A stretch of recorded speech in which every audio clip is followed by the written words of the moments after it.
Welcome back. Joining us now is Senator David Holt from Northwest Oklahoma City. Senator Holt, thank you so much for being here. Thank you, Michael. Appreciate that. You've been working for quite some time to raise awareness about the lack of civic participation, or to make sure folks understand what's available. This seems to be, the data says this trend hasn't just been a recent phenomenon. Is that true in Oklahoma? Yeah, I mean, well, you heard in the last segment a lot of the good data. Well, it's bad data, and what's happening is happening everywhere in America, really. I mean, I think turnout is an issue everywhere.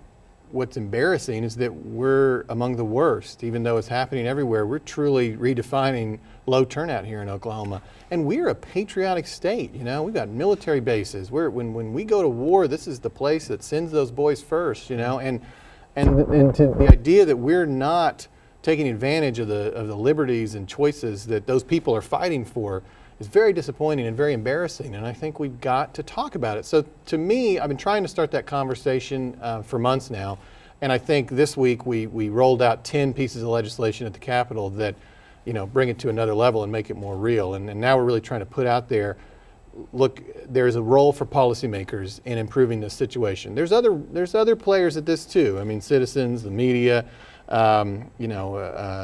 a lot of societal issues, but there is a role to make the process easier and simpler and more modern, and I think that's what we're trying to correct at the legislature, hopefully this year and beyond. One of the conversations that has come every year about education and what needs to be done in schools, but then there's this discussion that, well, a lot of school board elections or local school elections are on dates that don't fall typical to what a civic participation. They're not on major election days. There's a move to change that and put those elections into November. What are your thoughts on this issue? Well, so one of the 10 bills that I introduced this past week consolidates all local elections to either a cycle in the spring or a cycle in the fall.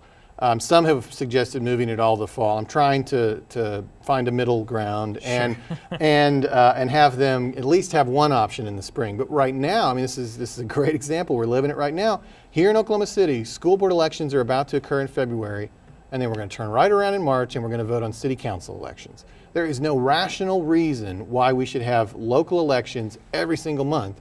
And of course that depresses turnout for the individual elections. And of course you would have higher turnout if you consolidated them. At least, you know, if you had one date in the spring, and as years went on, people get used to that, the spring local elections, you know. I think that's fine. It doesn't all have to be in the fall, but it can't be every single month. And so absolutely, no, that's one of our proposals.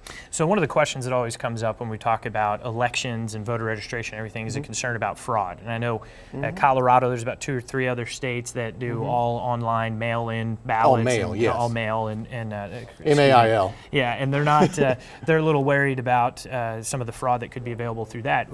What considerations do you have to make as a lawmaker about fraud in these? Well, you cannot sacrifice the security of the system for turnout, as important as turnout is. And I don't think we have to. I mean, as you said, there are 3 states that do a mail election, MAIL.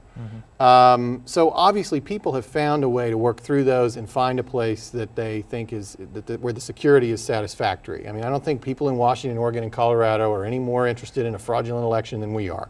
So to me, that's process stuff. We know that this has been proven in other places. None of the things we've introduced have never been done anywhere. Sure. So a mail election is one example. Online registration. I mean, these are things that can be done. I truly believe that they've been done elsewhere, and I think we'll get past those fraud issues. But I fully expect people who just dislike change will throw that up. And what I will always challenge them to do is, show me where the problems are. Show me how those people who have tried this elsewhere have failed.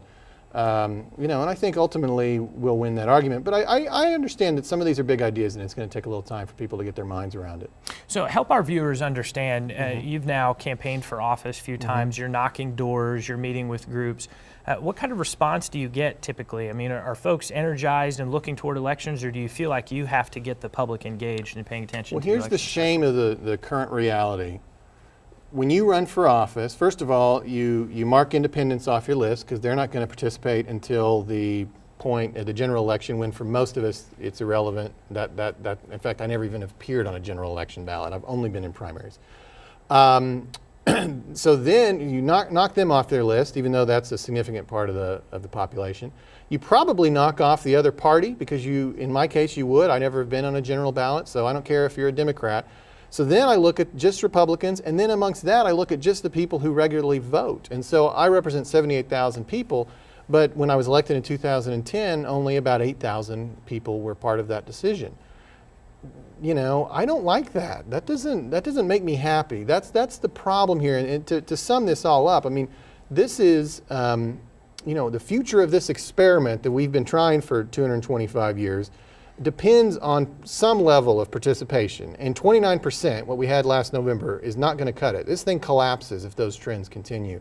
And I think it collapses when you have 8,000 people making a decision for 78,000. So to answer your question, yeah, I mean, when I'm knocking on doors, I'm talking to people who are interested in the election, but it's people we've identified for that reason, and it's a small subset, and everybody else is just kind of left out of it. The problem with that is, you know, as OCPA, and we all rail on, you know, we've given billions of dollars to people like me, and if you're not involved in that decision, you know, you're probably not going to ultimately like the outcome, and the credibility of the whole thing ultimately collapses if you have low participation. So I imagine many of our viewers at home right now are listening, and they're nodding their head and agreeing. So if they're wondering, okay, out of these 10 bills you have, what are the top 2 or 3 they can get involved in and help that you see this year, if we can do this, it'll have the biggest impact on the next cycle? What would you advise them to do? What should Well, here's they the look first for? thing I'd say to them, because they're watching this show. You know what that tells me? They vote every single time. You could put a mountain in front of them and they're going to vote. And so one of their first reactions, they're only human, is going to be, I don't see why we need to change anything. Who are these people that can't vote? I'm not having trouble with it. And so I asked them to be open-minded. You know, I'd ask the people watching this show to understand that and I'm in their group, I never miss a vote. But, you know, if 70% of people aren't voting, and it matters that they should, I mean, we need more. And if you can acknowledge that, and you acknowledge that 70% of the people are not voting, we've got a problem. And maybe we're the weird ones. You know, maybe we need to do a little bit to help them. We're not chasing 100%. Look, there's some people who are just never going to vote. Maybe half the people. Sure. But getting half the people to vote today would be an accomplishment. So we've got to push it up. So that's the first thing I'd ask them. And then I'd say, you know, be open-minded about some of these ideas, even though they may not seem like things you need. But, you know, if you told a 60-year-old they had to cast their vote by, carving in a stone, they'd think that was archaic. But a 25-year-old feels the same way about not being able to register online.